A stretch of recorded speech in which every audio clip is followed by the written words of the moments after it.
खड़गे साहब ने सही कहा है कि मैंने पहले भी कहा है, अगर झूठ बोलने के मामले में नोबेल पुरस्कार, नोबेल प्राइज किसी को देना है और देने की योजना बनती है तो एक ही नाम सामने आएगा, हमारे देश के प्रधानमंत्री नरेंद्र मोदी जी का। आखिर 11 साल और उससे पहले झूठ बोलकर सत्ता में आए और 11 साल झूठ बोल के सत्ता में टिके रहे। क्या मिला है देश को, क्या दिया जनता को? गरीब गरीब हो रहे हैं और जो अमीर है वो अमीर में भी 10-12 लोग ऐसे उनके वही अमीर हो रहे हैं।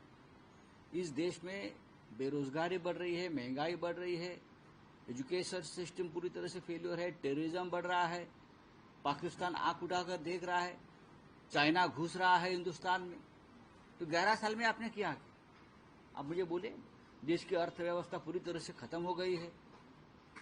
सर, जिस तरीके से देवेंद्र फडणवीस ने बयान दिया कि आने वाले जो बीएमसी चुनाव होंगे, जो भी म्यूनिसिपल चुनाव होंगे, वो महायुति एक साथ लड़ेगी, कहीं ना कहीं एडवांस बुकिंग अभी से कर रहे हैं देवेंद्र। करने दो ना, देखो अपनी अपनी चुनाव की रणनीति हर आघाड़ी हर पार्टी करती है, वैसे हम भी करेंगे।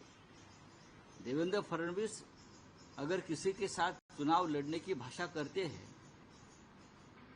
या कोई अलायंस बनाते हैं तो उनका अलायंस है। दोनों पार्टियां, देखो अलायंस किससे करेंगे? बीजेपी है और जो दो पार्टी है वो उनकी ही पार्टी है ना। अमित शाह उनके प्रेसिडेंट है एक्चुअली। एक अजित पवार की पार्टी अमित शाह चला रहे और जो एसएनसी यानी एकनाथ शिंदे ग्रुप है वो भी भाजपा का ही पार्टी है, अमित शाह की पार्टी है। तो घर का मामला है उनका।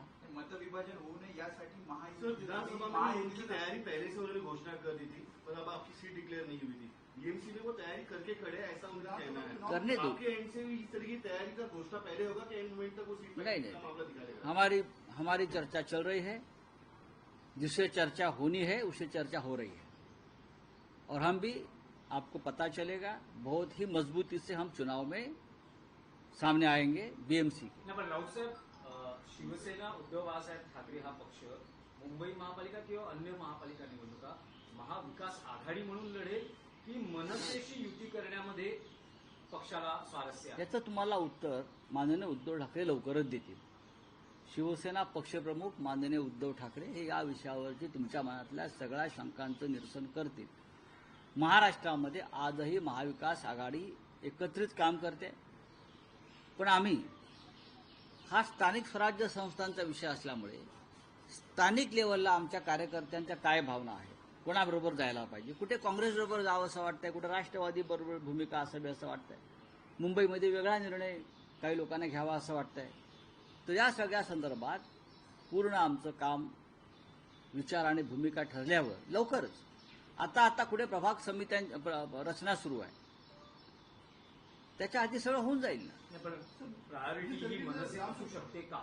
तुम्ही पक्षाचे मी तुम्हाला आत्ताच सांगितलं की माननीय शिवसेना पक्षप्रमुख उद्धव ठाकरे हे आपल्या प्रश्नांना लवकरच उत्तरं देतील आणि अगदी सविस्तर, भक्कम आणि परखड आपल्या मनातले सगळे प्रश्न जे आहेत ते त्यांच्यापर्यंत पोहोचलेले आहेत आणि त्यांनी उत्तराची तयारी केलेली आहे। सर, विधानसभा चुनाव में जिस तरीके से दिखा गया कि महाविकास आघाड़ी में शिवसेना को लेकर देरी हुई थी, कहीं ना कहीं तनाव दिखा था, तो आने वाले चुनाव में क्या देखिए ऐसा होता है विधानसभा में, जैसे वो क्या महायुति में भी हो गया था ना, आखिर तक हो गया था, ऐसा होता है, लेकिन आगे वाले चुनाव में इस प्रकार का कोई प्रसंग नहीं आएगा। राऊत साहब, एनसीपी सांसद सुप्रिया सुले ने पीएम नरेंद्र मोदी की नेतृत्व गुणों की सराहना की है।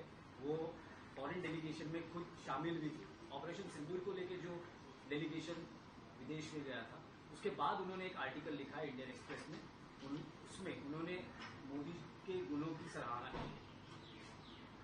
उनको कुछ मोदी जी के नेतृत्व में गुण दिखते होंगे, हमको नहीं दिख रहे, उनका पर्सनल मामला है। देश में एक सांसद है सुप्रिया जी, अपनी भूमिका व्यक्त करने का उनको अधिकार है। नरेंद्र मोदी जी क्या है, उनके नेतृत्व गुण क्या है, हम अच्छी तरह से जानते हैं। देश में अघोषित आपातकाल जो लगाया है, उससे हमारे जैसे अपोजिशन के लोग हैं, उनके भी पार्टी के लोग हैं, कैसी तकलीफ दी गई और पार्टी को तोड़ा दिया, सत्ता का कैसा गैरवापर करके राजनीति करनी चाहिए, ऐसे बहुत से गुण हमारे मोदी जी में जरूर है और ये सुप्रिया ताई को भी मालूम होगा शायद। Thank you.